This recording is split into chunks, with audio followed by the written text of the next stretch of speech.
Lumna ada lumna deh. Lumna. Ada pun. Mai kita lina tak lumna. Pai lapang. Ata.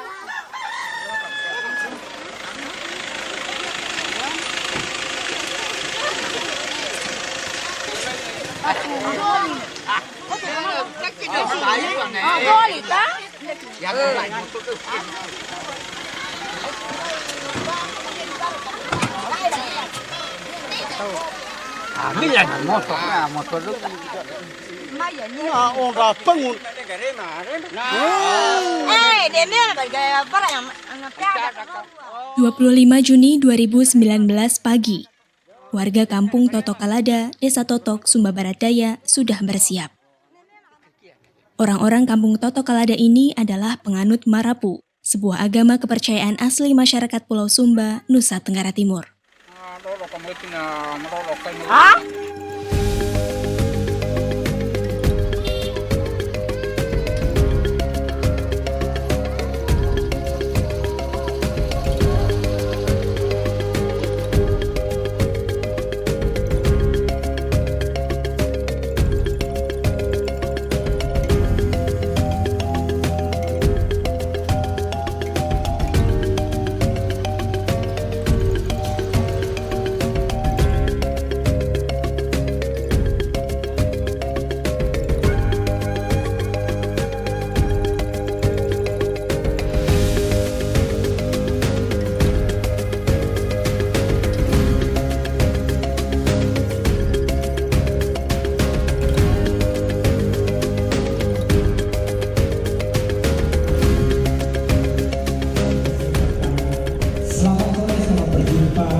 Dengan acara Kongres Marapu 2019 Sumpah. Jadi kalimat Marapu di atas. Ini adalah hari istimewa bagi komunitas Marapu. Untuk pertama kalinya, pemeluk agama Marapu dari segala penjuru Pulau Sumba menggelar kongres di Tampolaka.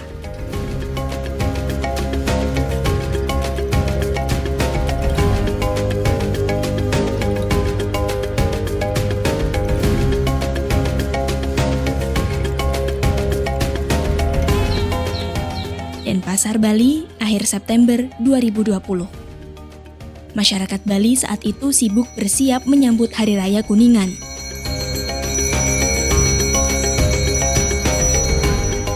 Hari Raya Kuningan adalah salah satu hari suci bagi umat Hindu Bali.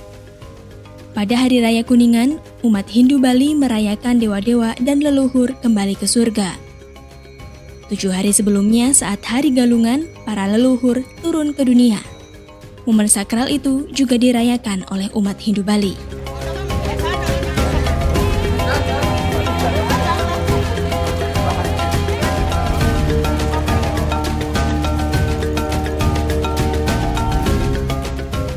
Masyarakat Hindu Bali dan masyarakat adat Marapu adalah etalase keragaman atau pluralisme Indonesia.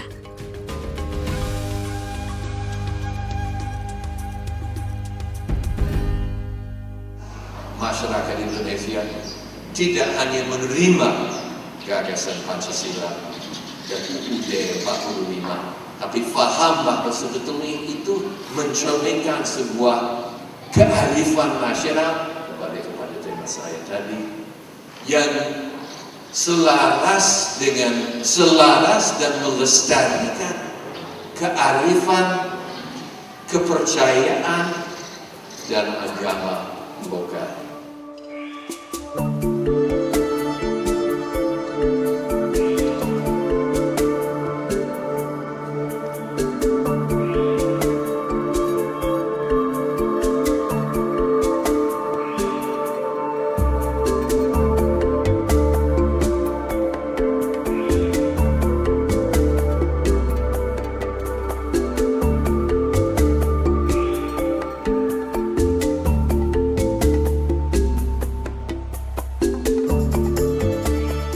Membentang di Khatulistiwa dengan jumlah pulau lebih dari 17.000, Indonesia adalah rumah bagi lebih dari 1.340 suku.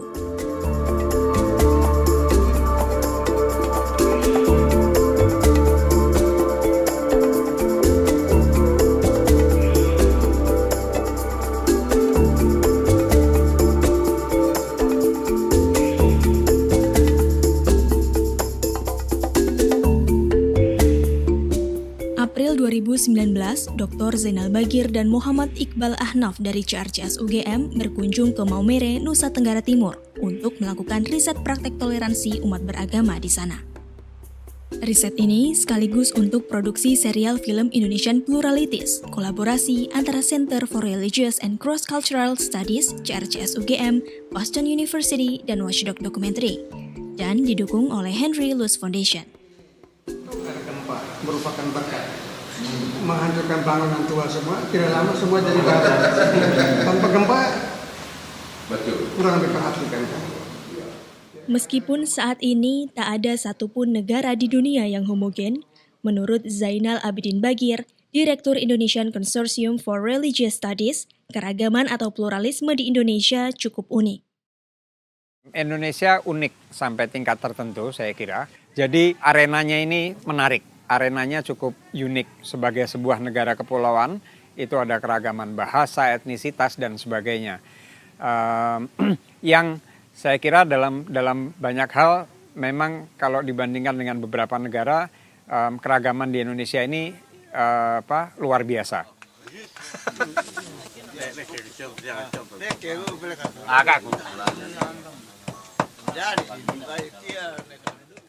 Keunikan itu juga dilihat oleh Indonesianis dan juga antropolog dari Boston University, Profesor Robert Hefner. Saat mengamati masyarakat Marapu bersama Samsul Ma'arif dari CRCS UGM, Robert Hefner menyebut keunikan Indonesia tak hanya dari aspek keberagaman, tapi juga dari relasi komunitas mayoritas dan minoritas. Saya sendiri sebagai antropolog, mulai riset saya lebih dari 30 tahun yang lalu di daerah yang agak terpencil pada tahun-tahun itu, yaitu di masyarakat Tengger, di Jawa Timur. Dan dari pengalaman itu, saya semakin yakin bahwa salah satu keistimewaan Indonesia adalah ada masyarakat tertentu seperti masyarakat Tengger yang tinggal di masyarakat yang mayoritas Muslim dan tinggal di masyarakat yang mayoritas Muslim itu secara damai, secara terbuka, dan dengan dialog. Mereka tidak sama sekali tertutup, tapi berdialog dan selama lebih dari 2 adab. Mereka menciptakan sebuah kultur bersama-sama, walaupun juga berbeda. Sudah Pak? Belum makan. Ya. Enak. Enak. Apa ya?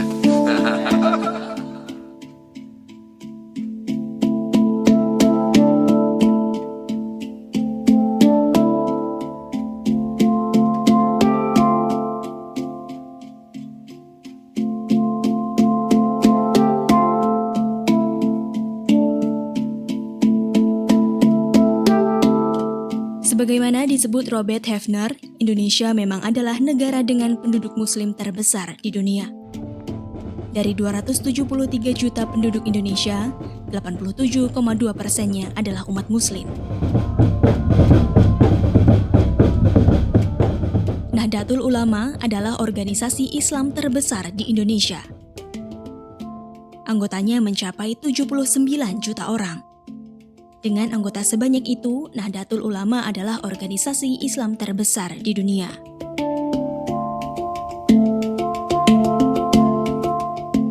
Muslimat, organisasi perempuan di bawah naungan NU, juga menjadi organisasi perempuan Islam terbesar di dunia.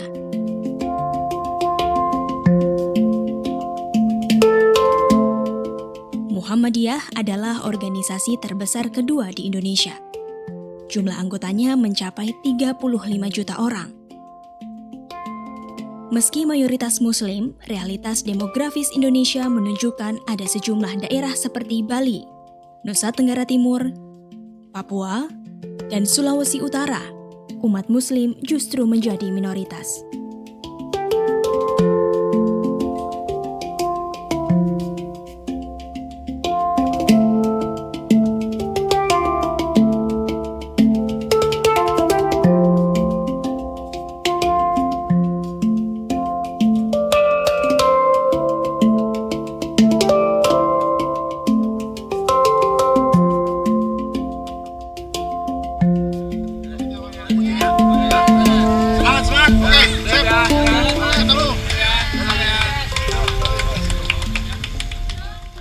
Dandi Dwi Laksono adalah pembuat film dokumenter Watchdog yang tahun 2015 melakukan perjalanan keliling Indonesia. Sepanjang perjalanan yang diberi nama Ekspedisi Indonesia Biru itu, Dandi menyaksikan pluralitas Indonesia adalah sebuah realitas yang nyata. Tapi juga sekaligus menjadi narasi politik yang kerap berakhir tragis. Keragaman sebagai narasi yang ada di Pancasila, Bhinneka, dan segala macam. Yang pertama jelas ada tendensi bahwa keragamannya membatasi pada sejak Orde Baru apa yang disebut dengan agama resmi. Tapi ini bukan problem khas Orde Baru. Sejak Orde Lama pun misalnya pemerintah di masa Soekarno dengan dalih untuk menumbuhkan nasionalisme, itu agama-agama lokal, identitas kedaerahan yang sangat kental dari tradisi berbasis kepercayaan lokal, itu juga diberangus. Gitu. Jadi Mentawai itu misalnya penganut adat Sabulungan itu dipaksa untuk memilih 3 agama besar, Islam, Kristen, dan Katolik. Gitu. Dan tradisi mereka dihancurkan dengan cara kekerasan, gitu ya, yang sudah nggak boleh tato, perempuan nggak boleh meruncingkan gigi, begitu.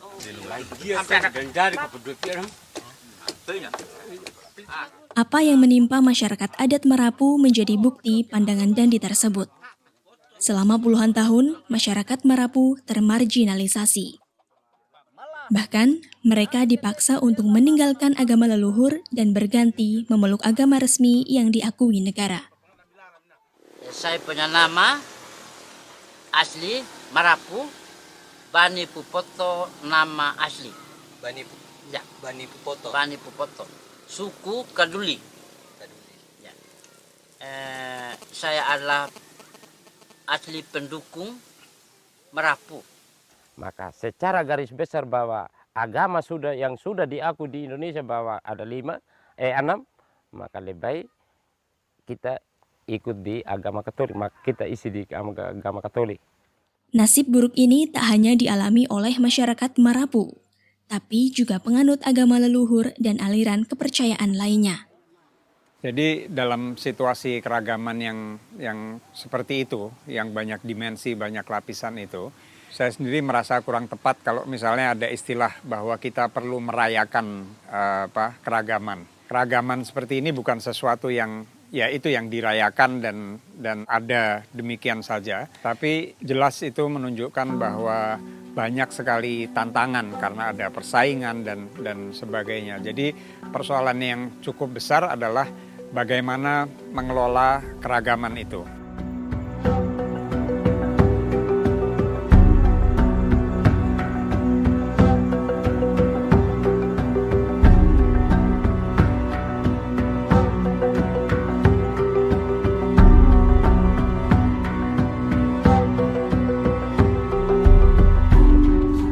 Agar keragaman tidak sebatas dirayakan, serial film dokumenter Indonesian Pluralities ini diproduksi. Tujuannya agar publik tidak hanya menunjukkan sikap euforia atas pluralitas Indonesia, tapi juga memahami potensi, problematika, dan kontestasi di dalamnya. Sejak tahun 2019, Indonesian Pluralities telah memproduksi 5 serial film, yakni Beta Mau Jumpa, Atas Nama Percaya, Unfinished Indonesia, Agama Dalam Karantina, dan 3 Suara. Masing-masing film tak hanya mengangkat romantisme pluralitas Indonesia. Dalam serial film Indonesian Pluralities ini, selain ingin menggambarkan keragaman, kita melakukan interpretasi juga, kita berupaya memahami, tapi saya kira film-film kita juga menunjukkan bahwa vitalitas masyarakat Indonesia itu bukan cuma ada masalah atau ada keragaman, tapi kemampuan atau semangat, aspirasi untuk merespon keragaman ini dengan cara yang baik. Sebagai negara yang sangat beragam, Indonesia menghadapi tantangan yang ciri khas negara plural, negara beragam. Dalam arti salah satu tantangan untuk negara dari awal dari awal pendirian Republik Indonesia, salah satu tantangan adalah bagaimana caranya untuk tinggal, untuk hidup bersama-sama sebagai warga negara Indonesia. Antara Wasdog, kemudian teman-teman di CRCS UGM dan juga Boston University punya kesadaran yang sama bahwa kita udah capek ngomongin Bhinneka hanya untuk jadi komoditas politik. Kita udah capek ngomongin Pancasila hanya untuk membenarkan kapitalisme misalnya. Karena malu jadi kapital, jadi anti komunis sama dengan Pancasila. Padahal anti komunis ya sama dengan kapitalis. Gak ada konsep Pancasila yang ajak gitu. Jadi bagi saya itu pandangan saya dan juga Wasdog dalam film-filmnya, dan kebetulan juga klop dengan kawan-kawan kolaborator yang lain. Film yang mengambil setting lokasi di Ambon, Maluku ini menunjukkan konflik bisa muncul dalam masyarakat yang beragam. Antara 1999 hingga 2002, jumlah korban tewas disebut mencapai 5.000 jiwa dan 1,5 juta lainnya mengungsi.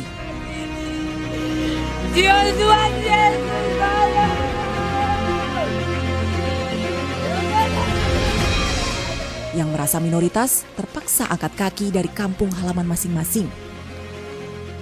Muslim meninggalkan tetangga mereka yang Kristen.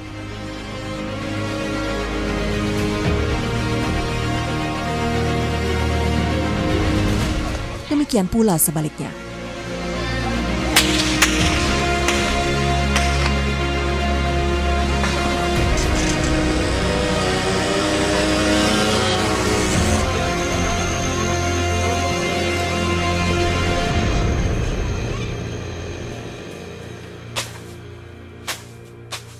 Tak terkecuali OT. Saat konflik terjadi, bersama keluarga dan warga Kristen lainnya, OT terpaksa lari meninggalkan kampung Batu Merah Dalam. Jadi kami pada saat kerusuhan itu ada sekitar 700 kakak keluar satu jemaat tanggal 22. Namun, pengalaman konflik itu juga yang kemudian menumbuhkan kesadaran masyarakat Maluku untuk mengakhiri pertikaian dan menghidupkan kembali budaya damai yang sudah hidup ratusan tahun dari nenek moyang mereka. Jadi Ambon itu sekaligus adalah cerita yang sekarang sering ditulis orang, diteliti untuk menunjukkan bagaimana orang bisa membangun perdamaian. Tapi Ambon adalah juga cerita bagaimana konflik itu bisa terjadi dengan akibat yang luar biasa. Kaget, dia teriak, "Ote, lari!" Ote lari. Beta kedua kali, terus beta keluar, beta tanya kenapa, dia bilang lari. Beta dan daster saja toh, kaki telanjang akhirnya. Beta keluar dari sini, beta yang sempat ke situ, beta keluar pintu lorong mereka sini. Terus beta lari, karena memang beta dikejar. Saya lupa barang maaf. Antu paling baik, be orang apa lah itu, antu paling sayang beta. Betul. Beta laki, tak beta kawin, beta laki nih, tua.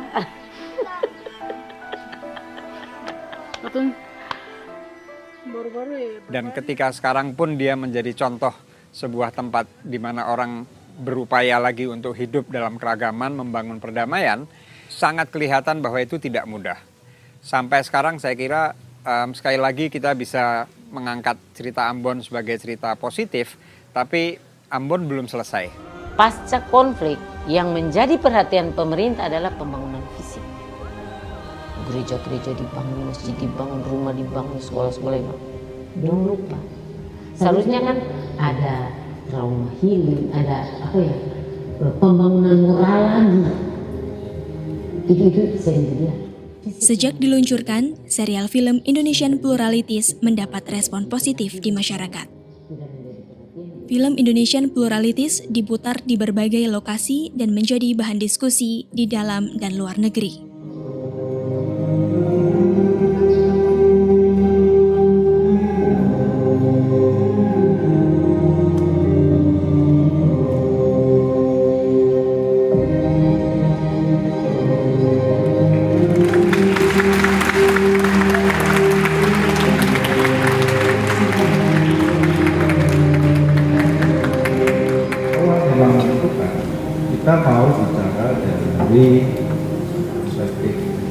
kuat dan generasi muda. Tapi saya ingin dari misalnya karena ini dari dunia pendidikan, ya ada pesan yang disampaikan oleh generasi muda, jangan lagi konflik itu paling jadi. Respon positif juga berasal dari dunia pendidikan. Film Indonesian Pluralities bahkan digunakan oleh Yayasan Cahaya Guru sebagai bahan ajar di sekolah. Semua merasa bahwa kita butuh sekali, gitu. Kita butuh sekali materi-materi ajar yang bisa membuka. Nah, kalau kita bicara keragaman, terutama dalam pendidikan, maka sebetulnya kita sangat butuh ruang perjumpaan. Banyak sekali faktor yang memperlihatkan bahwa sebetulnya bukan tidak mau, tapi tidak tahu. Dan itu tidak bisa diabaikan dalam dunia pendidikan. Hadirnya film-film Indonesian Pluralities ini mengisi itu. Karena kehadiran film-film dari Indonesian Pluralities jelas bisa menjadi ruang perjumpaan.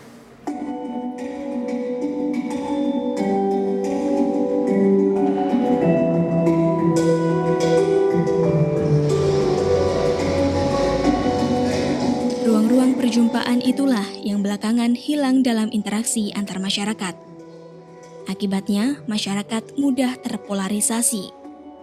Hendy Supolo menyebut agenda dan kepentingan politik membuat polarisasi masyarakat semakin parah. 2 pemilu terakhir dan Pilkada DKI menunjukkan kita punya masalah di situ. Karena dengan jelas kita melihat ada faktor etnis yang dijadikan bagian dari upaya untuk kampanye, untuk menjatuhkan pihak lain, ada faktor agama juga.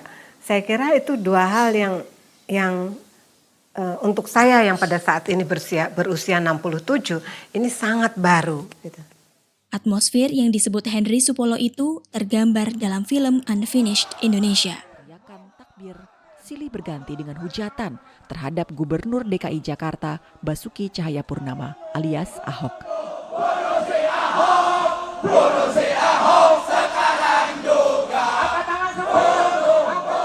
Keragaman tak hanya muncul dari latar belakang etnis atau agama yang berbeda, bahkan juga muncul dalam satu agama seperti agama Islam. Kontestasi di dalam agama juga terjadi sangat tajam dan berpengaruh luas bagi ranah keluarga sampai politik nasional. Sebagian umat Islam terus menyuarakan aspirasi untuk menegakkan supremasi Islam di Indonesia. Sebagian menganggap konsensus kebangsaan sudah selesai saat Indonesia memilih tidak menjadi negara berdasarkan pada agama. Anda tanya sebetulnya berpolitik di dalam Islam itu untuk apa sih? Kemana arah politik Islam sesungguhnya? Arah politik Islam tentunya untuk merealisasikan janji Allah yang 3 kepada kita semua. 5 tahun lah, 10 tahun, bayangkan lagi tentang khilafah. Lah kita, ya kita nggak bayangin itulah, kita udah lewati itu. La ilaha illallah Muhammadur Rasulullah. Jadi agamanya sama, tapi aspirasinya berbeda-beda. Dan kita melihat dalam film itu bagaimana bukan hanya perbedaan ya, saya kira ada pertentangan, ada upaya perjuangan untuk mengajukan ide atau gagasan yang berbeda dari satu kelompok ke kelompok lainnya, dan pertentangan yang saya kira harus diakui cukup serius. Pano Bhagavato Sawaka Sangho Supati Pano Bhagavato. April 2020, Indonesia dilanda wabah COVID-19. Situasi ini sempat memunculkan kebingungan pada masyarakat agama sebab aktivitas ibadah bersama dibatasi. Meskipun berbeda-beda, semua agama kemudian merespon wabah tersebut, termasuk harus menyesuaikan praktek ritual. Yang menarik, dinamika keragaman juga muncul di kalangan perempuan. Bahkan di kalangan perempuan dengan agama sama, Islam.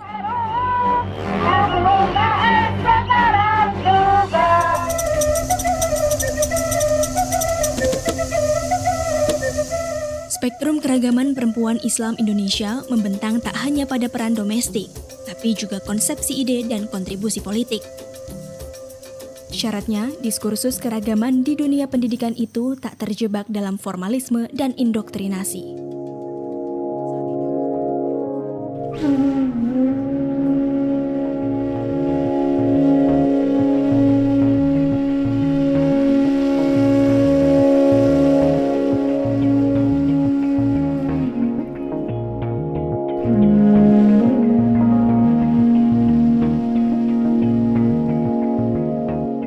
Baik Henny Supolo dan Dandi Laksono sepakat, pendidikan adalah media yang tepat untuk mengajarkan keragaman sekaligus menjembatani perbedaan. Tantangan kita terbesar adalah di sistem pendidikan, ya. Di apa yang kita ajarkan di sekolah, apa yang kita tonton di televisi, apa yang kita diskusikan di rumah. Gitu. Jadi selama 3 matra ini, 3 domain ini tidak ada perubahan, maka Indonesia juga tidak akan pernah berubah dari simbolisme, formalisme, protokoler tentang keberagaman dan bineka ini. Seberapa dalam mereka memberikan kesempatan-kesempatan berperan dan berefleksi sambil membuka ruang perjumpaan. Lihatlah dari sisi itu, gitu. Bukan sekedar mencoret borang-borang yang ada, gitu. Karena kita bukan bicara mengenai pengetahuan.